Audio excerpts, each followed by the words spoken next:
Are you open for me to share what's worked for other clients that had a lot of success? Even if you're somebody, again, that's trying to change your nutrition, like looking at the framework of what's gonna help you be successful, right? Because all you need to do is give them the next steps, keep them accountable to the next step, be clear on what that is, make sure that they have the capacity to do that, right? And then support them in practicing that. And then we just continue to add to that. And we are back, Coach's Corner. Matter of fact, this is another one of the in-staff sessions. And when I say in-staffs, pretty much what I go through is what I've just went through in the last week or the last couple of weeks with a coach or with the coaching team here at Vigor. And this one specifically is around nutrition coaching. Now, the thing is, when I say that, again, sometimes it might pop up and go like, whoa, so in a short vlog, you're gonna break down all there is to nutrition coaching? Absolutely not. First of all, I'd like to say that you wanna get certified by some of the, I would say, top levels. Just some of them I'm going to recommend is, Precision Nutrition Level 1 and 2, definitely. NCI, Mac University are great. Learn everything from Alan Aragon, Lane Norton. I could go down the list, but those are just some that I think is very, very important to get certified in this and get good at this officially. But here's the deal. So when it comes to training and body transformation, we want to be able to, by the way, guide and recommend, right? So we're not giving, I would say, advice or for any illnesses and stuff like that, because if you're not, again, certified nutritionist, then you should be doing that.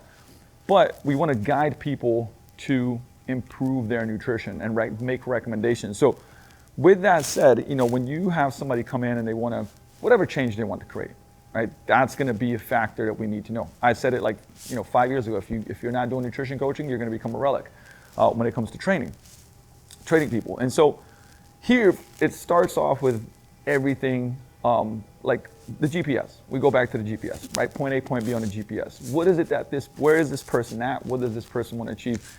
And we start with the client intake form, which I mentioned kind of like everywhere as far as the client goes. But the client intake form it gives us a lot of information about the person, right? What they want to achieve, what's their support system like, what have they done in the past? So as they're coming in, we already know a lot, right? They've already answered a whole bunch of questions. But then also hey, what are their goals? When we look at what are their goals as far as what's important to them? Is it, weight loss? Is it body fat percentage? Is it the way they look? Pant size, blood work, right? Like improving health, what's under the hood, inner health. Is it performance? Maybe it's a number of these different things, right? But we do want to find that out, because when we look at point A and point B later on, we want to know hey, what are we tracking? What are the markers that we want to see improving for them, right? Because they're the person that's this is what matters to me, so I want to see these things change. So that's, right off the top of the bat, we want to find as much out about point A as possible, and we want to know what point B is for them. And we'll get there in a second. But from there, step one is always this, right? We want to get some type of tracking. Meaning we want to know what's going on right now. What is point A?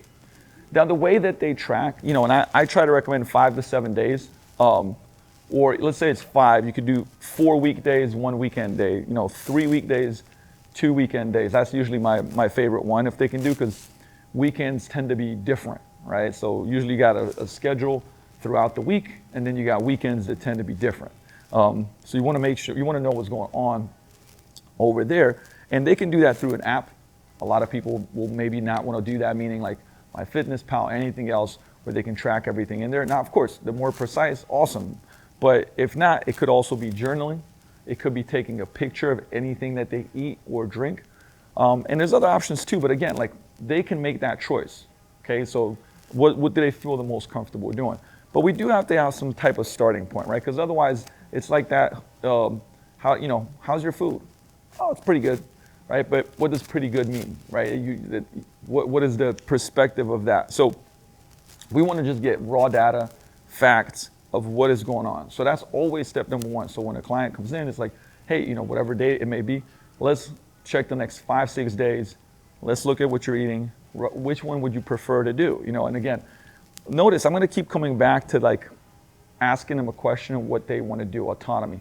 So if you guys know, a self-determination theory is what intrinsically motivates us, right? It's 3 different things. Autonomy, which means choice, right? Giving a client the choice. Number 2 is competence. So if a person builds skills, any type of skills, they become more intrinsically motivated. And then relatedness, which is essentially community, right? If you have a group of people to relate to, that's going to intrinsically motivate you, right? That inner motivation. So we're going to revert back to this autonomy part quite a lot here and ask people like, hey, out of these three, which one do you want to do, right? So they have a choice. It's not like, hey, listen, you're going to track your calories on MyFitness, right? Like now we're telling people.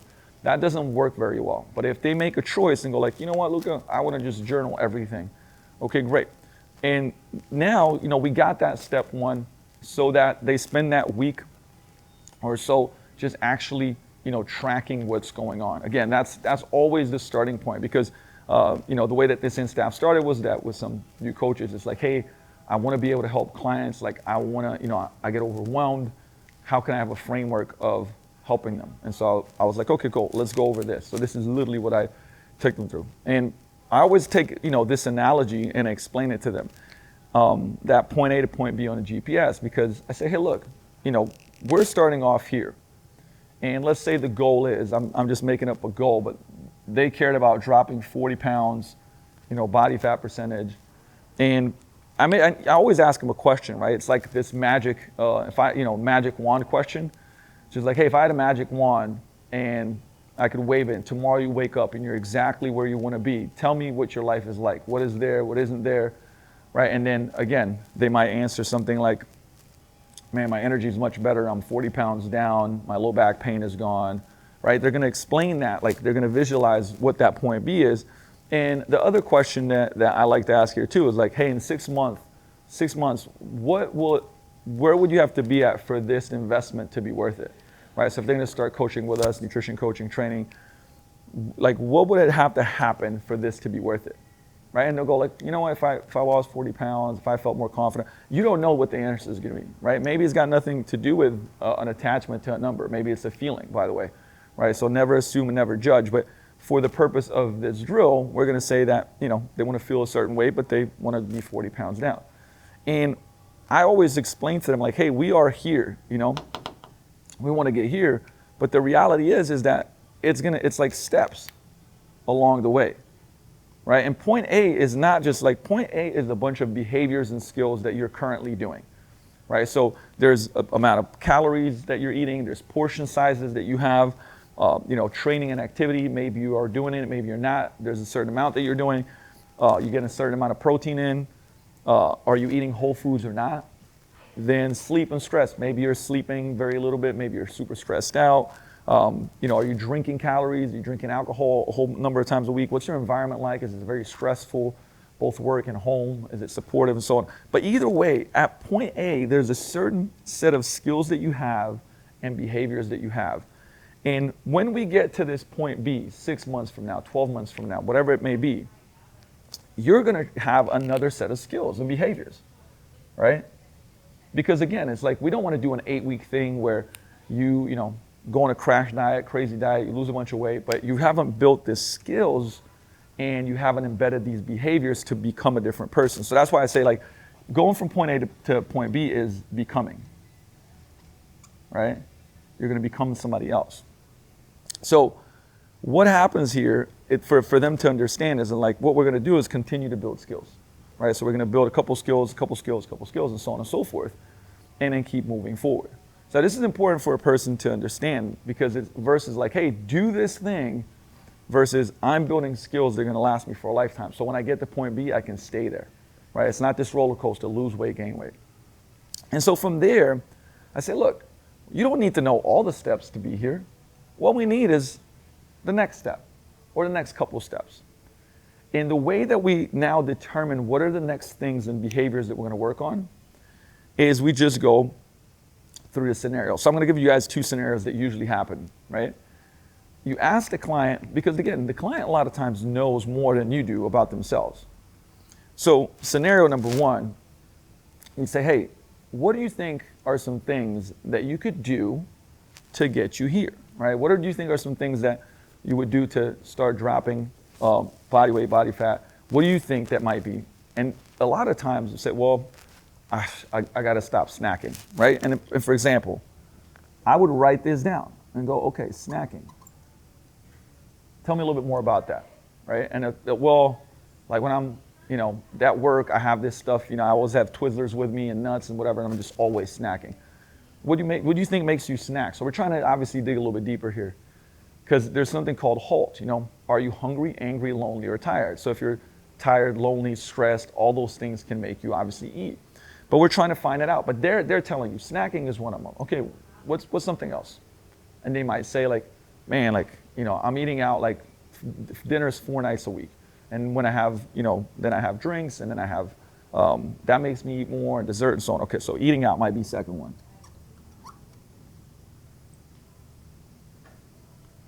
What else? How's your protein intake per day? Whew, I don't know, but I don't think I eat a lot of protein. Okay, that could be another one. All right, cool. Protein intake going up. And I'm circling them. I don't drink enough water. Okay. So for example, so they brought those up. And from there, what we're going to do is determine what could be a next step or next couple of steps. So say, hey, like, listen, what do you feel more comfortable with? Like eating the frog, meaning doing the most difficult thing first, or the lowest hanging fruit? And they might say, well, I've tried doing the hardest thing first, it doesn't work well. Let's do low hanging fruit. All right, what do you, from here, what do you feel that you could take on right now? You feel confident in taking on? Say, you know what, I can definitely drink more water. Okay, cool. All right. And I think that if I had a plan on it and help with the protein, I think we could get the protein up too. Okay, great. Boom. So now that, remember, what did we do here? Autonomy. They kept choosing, right? They even said what were the best options for them, and then they chose those options. We're just guiding them along the way. So for them, it might be that now we go like, all right, well, are you open to, creating now and operationalizing some behaviors and skills on a daily basis? Yes, I am. Okay. So from there we could go to, let's get you for breakfast and lunch. And by the way, I would even ask them, or let's say breakfast and dinner. So not even every meal, getting 40 grams of protein. Okay? And the second one is drink water first thing in the morning, and then 3 times 16 ounces in a day. Right? So again, we might have come to that together. The reason I say that is because hey, what are you doing for lunch right now? Oh, lunch is quick, it's this, that, it's the other. It might even be like, are you open to a delivery, like a delivery service? Yep, I can do that, I can order that. So the reality is that we create the next steps, right? So these would be the next steps, okay? And this is just an example. Now, there's always, what I always ask, actually, so on the other side of this, I always ask the magic question. On a scale of 1 to 10, how confident are you that you can do this 90% of the time? And if they say 8, 9, 10, I mean, 9, 10 is like a thumbs up. 8 is so-so. So if they say 8, I'm going to say, hey, what would make you be a 9 or a 10? And if they give an answer that we can actually implement, we'll do that. Or maybe we make it a little easier and we just say, hey, let's just get 40 grams of protein for breakfast. Right? We're going to make it easier until they say 9 or 10. Because the reality is they have to be confident that they can do it or they won't do it. Right? And there's so many studies behind this. Again, this is all attached to behavior change. Because again, there's the X's and O's and the tactical stuff. And then there is the actual, like, how do we get somebody to implement this? So this is just an example, right? Because it might have been a different example. And we could have, maybe they were like, hey, I want to attack snacks. I'm just going to stop eating snacks. But that might be a big jump, right? Because again, I'm going to ask them the question, on a scale of 1 to 10, how confident are you that you can do this 90% of the time? So whatever you outline, I'm going to ask them that question so that they can say 9 or 10. And then we're going to say, okay, cool. How will we know that you've done this? Right? How will we know that you've completed this? So it might be, hey, I'm going to text you every day when, I didn't snack for lunch. Right? It might be something else. They can determine that, by the way. Right? Again, we're putting the ball in their court so that there's a choice and then there's autonomy. So that's option, or should I say scenario number 1, right? Scenario number 2. Let's see. We got this over here.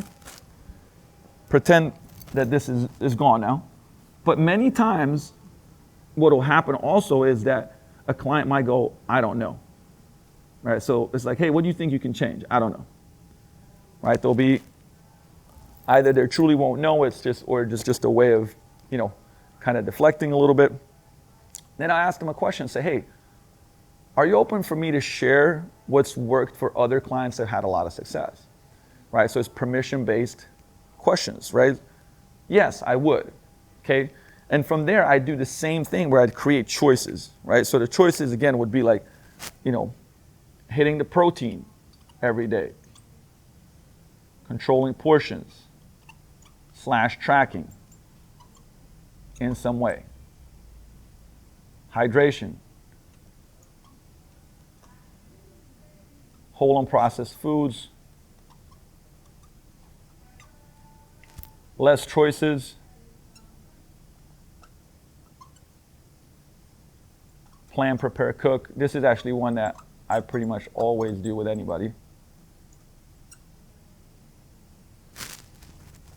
And I'd explain it to them. Okay, well, getting enough protein in per day is going to be helpful because it's more filling, right? Again, it's a more thermogenic food. You burn more calories doing it. We might even, again, implement training stuff here, but I'm going specifically over nutrition. Right? Having a meal delivery service, so you don't have to think about it. So if for lunch, what if you had a meal that's, exactly 450 calories and you got 45 grams of protein, tastes good. And from there, I'm like, which one of these do you want to attack first? Again, lowest hanging fruit. Which one do you think that we could do? And then we'd start operationalizing it, right? So we'd say, hey, listen, what are some foods that you like for breakfast? At breakfast, I get out the door, okay? What if you made a smoothie? Are you open to making a smoothie the night before and have it in the morning? Yeah, okay, cool, let's explore some smoothies. Let's look at some different smoothies. And again, they're always coming back to picking it, right? And the reality is, it's like, I also don't want to be too assertive in guidance, meaning, don't you think we should do that, right? Because if I say, don't you think you should do that, that's not really their choice. It's like, hey, out of these ones, which one do you feel like you could attack first? And they're gonna make a choice, and then we can dissect it, right? So it's either one or the second scenario. And we're doing the same thing where we're operationalizing it and giving them an actionable step, right? Basically a practice, something that you know, did I do it or did I not do it? Now, a lot of this, by the way, I'm not gonna dive too deep into this because I really feel that everybody should work on and study motivational interviewing, right? So it's by the way, great book. There's one that's specifically in fitness, which is called Motivational Interviewing in Nutrition and Fitness. And it's a way of, it became, I would say, popular in addictions, right? And it's a guidance of getting people to what's called change talk, right? And basically changing. And there's four aspects of it. Engage, focus, evoke, and plan. So in engage phase, you ask permission. Notice what I was doing, asking permission. Is it okay do you mind if I ask you a question, right? You express empathy for what they're going through. You ask open-ended questions, not guided questions, right? Open-ended questions. Use affirmation as you support autonomy, right? We kept going back to autonomy. Focus, we agree on agendas, we reflect, we summarize, we develop discrepancies. And invoke, we have motivation and we have concerns. And in the plan phase, we raise the subject back up, we support self-efficacy and address the elements of change. Now again, too much to go through. We might do a separate video on that one, but I highly recommend you go through this because the conversations, motivational interviewing conversations is what help people have what's called change talk, right? Where they want to change. It's not you talking to them and saying don't you think that you should do this, right? Because of course they do, but if you fight with somebody about, it's like an addiction. If you say, hey, you are this, they're gonna stand their ground even more, right? In many situations. So again, very, very valuable here. And some of the things that I'm sharing are from motivational interviewing when you hear me talk about this, okay?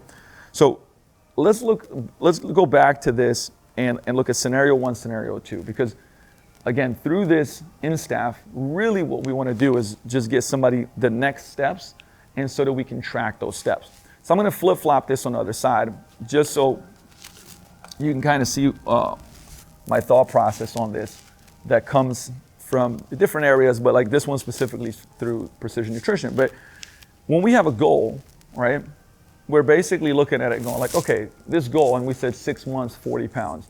What are the skill sets that we need to build, right? Because it's not about willpower, it's about skill power. So if we break it down and we say, well, the skill of eating enough protein, right, that might be a skill. Eating whole unprocessed foods, hydrating enough. So let's say that there's a bunch of different skills that if that person becomes skillful at, they're going to achieve their goal and they're going to be able to maintain their goal. And then you break that down into practices, right? So just like earlier we said, hey, which one we want to choose? They were choosing specific skills, right? And from there we'll say, okay, cool. So let's get 40 grams of protein for just breakfast. Okay, that's skill number 1, right? And then skill number 2 might be just drinking 16 ounces of water in the morning with some sea salt, for example. It's a skill. But because when people can see that they're building skill sets, and skill sets can be even like making time. Like I said, one of my favorite, things to talk about is like plan, prepare, cook. Right? So the night before, you should know what you're gonna eat next day. And it might not be that you cook it yourself, right? Plan, prepare, cook. It might be, well, I got this meal delivery that, I've got ready for the rest of the week. So my lunch is gonna be that. I'm gonna take it with me, I'm gonna heat it up. For breakfast, I get up and go, so I make a smoothie the night before. I already got the smoothie in the fridge. It's got 40 grams of protein, it's got blueberries, a little bit of oatmeal, so on and so forth, right? And then dinner, here's what I'm gonna cook, right? Here's what I'm gonna make. You know what you're gonna do the next day. So that's a skill set, right? Making time to plan, prepare, and cook. Again, so we can put that down into a practice and go like, hey, you're gonna spend 10 minutes the night before planning what you're gonna do the next day. Right? Or are you going to actually cook on Sunday or Monday for 3 days ahead? Notice there's a lot of options, right? Like it's not like there's one practice. Like there's a lot of practices that can build up that skill. We got, eating to 80% full or eating slowly. There's quite a few clients where we did a 15-minute timer, right? Eat at least 15 minutes because the average American eats the meal in like way less than 10 minutes. So it's like if you eat slower, those hunger hormones, or should I say satiety hormones, kick in and you get fuller, right? Eating whole unprocessed food, it's a great one. Like I shoot for this 80-20 rule from Alan Aragon, right? 80% of your food comes from whole unprocessed foods, 20 can be whatever. But the reality is that most people, maybe they're at like 10-90 right now, right? So okay, let's get them to 50-50, that's progress, right? And then get them to 70-30 and then eventually to 80-20, or if you want to be even more on point, 90-10, right? We're never going to shoot for 100%. But the moment that you start eating more whole unprocessed foods, you're getting in more fiber, you're getting more nutrients, right? It's less calorically dense, you get fuller. And so we're winning. That's a practice, right? And then we can break that down into a skill set. Say, hey, are you having 5 servings of vegetables and fruits per day? Okay, which fruit do you like? Oh, I love blueberries. Great. Let's get you some blueberries and like basically 0-calorie whipped cream on top of that. Oh man, that sounds great. Okay, cool, that's your dessert in the evening, right? Again, we break it down into a practice. And this is important because I want, these are the principles of breaking things down and giving them the next step. And notice, like plate portion size, recording what you eat, drinking water, fruits and veggies, right? We could go down a list of different skill sets to develop to be successful with your transformation. And this idea of a behavior map really is helpful because when we did when I said, hey, here's these 2 steps, right? Getting more protein and the hydration part. Then we go like, hey, what does it involve? So let's say the eating more protein. What does it involve? Well, getting in 40 grams of protein for breakfast. Maybe that's the only practice that we're working on. Why does it matter? Because they have to understand why it matters towards their goal. It matters because it's more filling, it supports muscle building and or muscle maintenance. Also, I said thermogenic food, meaning you're burning more calories eating protein than you are carbs or fat, right? So now there's like, okay, that's why it's important towards my weight loss. Okay, cool. How will we know that you've done it? Well, I'll have made a smoothie the night before and I will have drank it and I'll have text you a picture of an empty cup. Awesome, cool. So that's how we know. All right, what will it take to move on? So at what point in time can we say, hey, you're pretty good at this skill. We can add another skill to it. So maybe that's 2 weeks. Like you have done it for 2 weeks and you did it 90% of the time. You don't have to be perfect, right? But if you did it 90% of the time for 2 weeks, we know we can add another skill set on top of it. Right, so now we got some, now we actually have a framework. Now we actually have the next steps. And the thing that I always would also go back to here is like GWC. This is actually from something called EOS Traction, which is it's a business management system. But GWC stands for get it, want it, have capacity for it. I look at the same thing in nutrition, right? Do they get it? Do they have the capacity to do that? And do they actually want it? Because if not, like we got to find something else that they have GWC for. Right? So for example, like I've seen this scenario where people will say stuff like, all right, well, you're going to cook this and cook that, but they never ask the person if they have cooking skills, right? So you're asking them to do something that they don't have the capacity to do, right? Maybe it's going to have to be like, let's, they eat at a cafeteria, let's figure out how to make better choices there or go to a different location. Again, we got to look at all these factors, what is available to them at home. Our parents cooking, what is our financial situation? There's a lot of these different things that we can't just assume, and so we have to dig, and that's why, again, the motivational interviewing part, asking a lot of questions so that we discover makes a lot of sense. But you can see how through this process, you don't have to be, a doctorate in nutrition. You just have to outline the next couple of steps and have a framework for them and practices that they can do. And again, imagine that like those 2 steps that we outline in the scenarios, after 3-4 weeks, they're now getting them down 90% of the time. And then we'd add more stuff. Okay, cool. You know what? Now let's move to lunch, right? You've got the hydration down. You've got breakfast down, pat with your protein. You're locked in. Now let's add lunch to this. And maybe at 2 months in, they've changed 2 of their meals, right? Got their hydration locked in. And maybe something else. They're getting in 10,000 steps per day in. I mean, that's a lot by the way, that's a lot of change. Remember, 2 out of 3 meals is like 66% of your meals. Because people always look at like, here's the meal plan, tomorrow you're gonna start doing it differently. And that's not how it goes. So again, I'm not gonna say like a crazy deep dive, but deep enough to, as a coach, get you, and even if you're somebody, again, that's trying to change your nutrition, like looking at the framework of what's gonna help you be successful. Right? Because all you need to do is give them the next steps, keep them accountable to the next step, be clear on what that is, make sure that they have the capacity to do that, right? And then support them in practicing that. And then we just continue to add to that, okay? So if you love this video, let me know, share, subscribe. Again, let me know what you want to see more of.